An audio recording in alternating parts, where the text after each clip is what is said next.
And now the last in our series about Antarctica. We are excited to announce that we're also launching a new podcast based on this reporting trip. We hope you'll listen, and more on how to hear it later.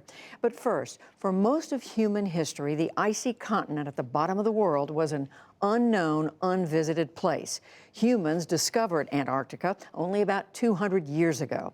But as William Brangham and producers Mike Fritz and Emily Carpeau report, how the continent is governed today has fostered a unique diplomatic and scientific cooperation among many different nations. It's part of our weekly series on the leading edge of science. There's no place further south on Earth than Antarctica, a virtually uninhabited continent covered almost entirely by ice. There's no indigenous human population, no official government, not even a single paved road. It was the last place to explore. Alexandra Eisern is the head of Antarctic Sciences for the National Science Foundation, which also supports some NewsHour reporting. She points out that for thousands of years, humans never even set foot on the continent. But how we found this place and how it's governed today is far different than anywhere else on Earth. It's an excellent example of international coordination and cooperation. The first humans to actually come to Antarctica were likely hunters chasing whales and seals in the early 1800s, hoping to kill them for their pelts or boil them down for their oil.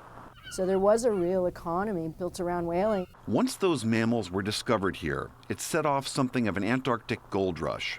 You still see remnants today around some of the stations where, particularly in the Antarctic Peninsula, where the whalers would have had a kill and they would render the oil on shore.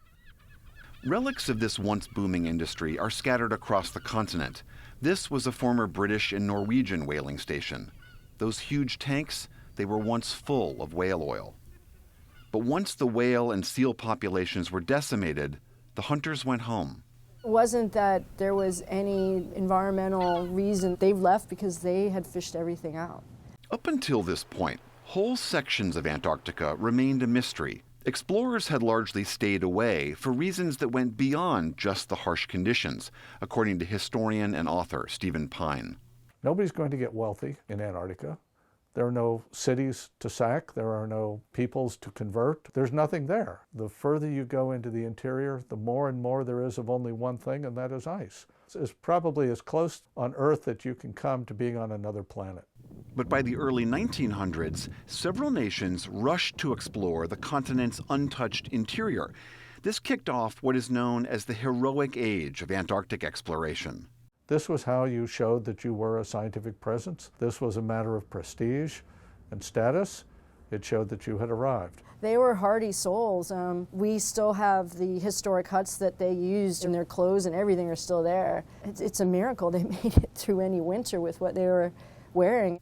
But some early explorers didn't make it out, like Britain's Robert Falcon Scott, whose entire party, trying to return from a race to the South Pole, froze and starved to death in 1912. Antarctica proved exceptionally tricky because all of the things that centuries of exploration by the West had relied on, having native peoples as guides, being able to follow rivers, being able to identify mountains, all of the sorts of markers of exploration and the indices that you had succeeded disappeared. But perhaps the most famous stories about Antarctica are not stories of discovery. They're stories about incredible feats of survival. In 1914, British explorer Ernest Shackleton and his crew set off to cross the entire continent in a ship called the Endurance. But disaster struck before they even reached the continent. The Endurance was trapped by the sea ice that encircles Antarctica. It's one of these stories where you think the worst has happened and nothing else can go wrong, and then it does. This is when the rest of the world really gets to know about Antarctica. Katie Murray is a polar historian and expert on Shackleton's Endurance voyage. In tourist season, she works for the company One Ocean Expeditions. We talked in the ship's movie theater. She told us how Shackleton became a legend, not so much for his exploration, but simply by keeping his men alive after the Endurance was crushed to pieces. Stranded on the ice, they ran out of food and were eventually forced to eat their dogs. Later, They used small boats to navigate 2 death-defying ocean crossings before finally landing at a remote whaling station on South Georgia Island. The Shackleton endurance story is ultimately a feel-good story because everyone survives, absolutely against the odds. When the worst happens and your ship goes down, no help is coming for you, you need to rescue yourself effectively, and you manage to do so, that's absolutely incredible. Over the next several decades, dozens of countries came to Antarctica and tried to plant their nation's flags on different parts of the continent. To help establish those territorial claims, countries built scientific bases like these all over the continent. And according to Tucker Scully, who for years was chief negotiator on polar issues for the U.S. government, there was genuine science to be done. It was a place that was obviously the least studied part of the planet, particularly in things like the Earth's magnetic field, upper atmosphere physics, plate tectonics. A lot of the scientific community wanted to get into Antarctica to do that kind of work. While science was driving a new age of exploration, by the late 1950s, there were growing concerns that the ice-covered continent would one day be exploited or colonized by the world's powers. So in the 1960s, at the height of the Cold War, 12 nations, including the U.S. and the Soviet Union, hammered out a dramatic breakthrough, the signing of the Antarctic Treaty. The treaty says that Antarctica has to remain exclusively peaceful. That means no military exercises, no nuclear testing, no nuclear dumping. It also says that scientists can come here and conduct research wherever they want, regardless of other countries' claims, and that the findings of their work have to be shared publicly. The Antarctic Treaty found 2 issues that were really resonated internationally at the time, one of which was cooperation in science. And secondly, even between 2 extreme adversaries like the Soviet Union and the United States, you could in fact create areas that were off limits to military activities. And it worked, and continues to work. Evan Bloom is currently America's top diplomat for the Arctic and Antarctic. He says the sheer difficulty of doing anything in Antarctica helps strengthen international cooperation. In these remote places, you have to support each other and share logistics and food and all sorts of other things to make it all work out. So there's a strong push on the scientific side that was helping the diplomats at the time figure out that, well, maybe we can preserve this area for peace and science. Today, however, there are new challenges on the horizon. Man-made climate change is already altering this pristine landscape and potentially harming some of the continent's iconic species.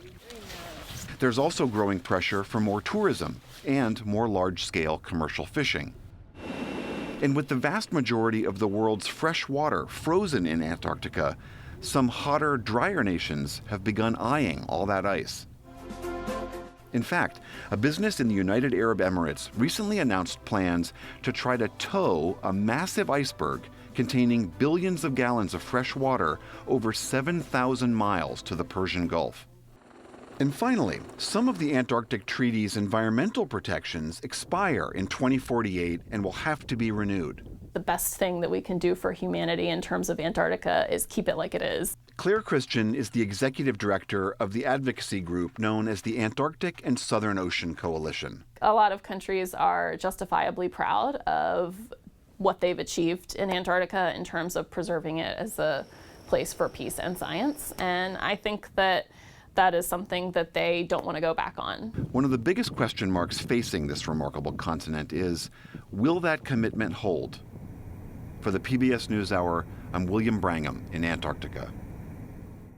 What a remarkable series. Thank you to William and your team. Our new podcast on Antarctica is called The Last Continent, and it gives a much deeper look at our team's journey. We hope you will listen.